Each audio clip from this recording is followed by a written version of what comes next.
Today I'll be reading Psalms 37 verses 1 to 13, and today I thought that this would be a good Psalms to meditate on, especially when you are focusing on bringing into fruition prosperity in your life. You might have certain goals that you want to obtain, and sometimes you will see others prospering in their life, and it can set doubt in your mind and temptation in your heart to do something that you know you shouldn't do. So I think this is a good Psalms and verses to meditate on, and just something that you should know in general, because it goes with the theme of what I've been putting up lately, which is about righteousness and wickedness.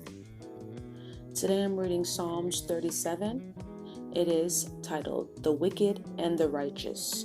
Psalms 37 verses 1 to 13. Fret not thyself because of evildoers, neither be thou envious against the workers of iniquity. So iniquity is sin. So do not be envious of those people that work sinfulness to gain prosperity.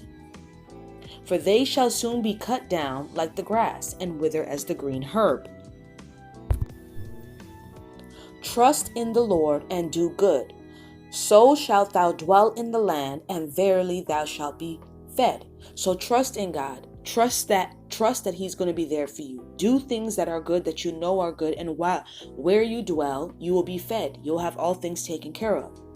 Verse 4, delight thyself also in the Lord, and he shall give thee the desires of thine own heart. God knows if you're delighting in his word, because you're taking the time to get to know him. You're taking the time to spend with him in his word, praying to him. Verse 6, and he shall bring forth thy righteousness as thy light, and thy judgment as the noonday. So when you commit yourself to God, those desires that you have of prosperity, those desires that you have for success, he will bring them to pass because you are meditating on him. He will bring forth righteousness in light, in judgment, in noonday, because you are meditating on his word. Rest in the Lord and wait patiently for him. So when you rest and you wait, you're not rushing what you're waiting for. You're praying for it. You're committing yourself to God, as it says in verse 5. You're understanding that in verse 6, he will bring it forth in righteously, not as the evildoers do in iniquity, but he will bring it forth righteously with right judgment. Just like in the noonday. In the noonday, what is the light? Very bright.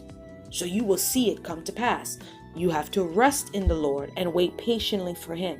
Fret not thyself because of him who prospereth in his way. So there's many people that you're going to see around you. They're doing well. They have everything going on. He's saying, do not fret yourself because you see of others doing certain things and they're prospering by doing those things. Because as we go back to verse 1, it tells you, do not be envious against the workers of iniquity. Because a lot of people that are prosperous and abundant, they're doing it in sin. They're not doing it from the blessing of God. So he's telling you, in verse 7, rest in the Lord, wait patiently on him. Fret not thyself because of him who prospereth in his way, because of the man who bringeth wicked devices to pass. Because people do wickedness, all types of wickedness, to be successful and prosperous and abundant. Verse 8, cease from anger. Do not be angry about it, at what you don't have. And forsake wrath. Fret not thyself in any wise to do evil. Wrath is extreme anger. So God doesn't want you to use that type of energy. He wants you to be resting in him. Don't worry about what the evil and wicked people are doing. Don't fool yourself to do the evilness that they're doing. Verse 9, for evildoers shall be cut off, but those that wait upon the Lord, they shall inherit the earth. And that is why God is telling you to rest in him. In verse 7, be patient. Don't try to rush it. Don't start doing all type of witchcraft and evilness and turn it against people because you want your blessings now. No, you need to be patient. You need to wait on the Lord.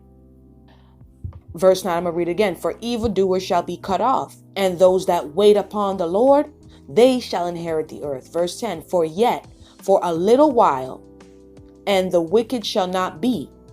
They shall diligently consider his place, and it shall not be. So they will be looking for him diligently.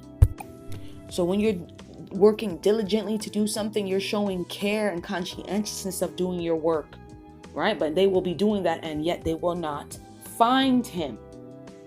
It will not be for them. But the meek shall inherit the earth, and shall delight themselves in the abundance of peace. Meekness is quietness, is gentleness, it's easily imposed, it's submissive.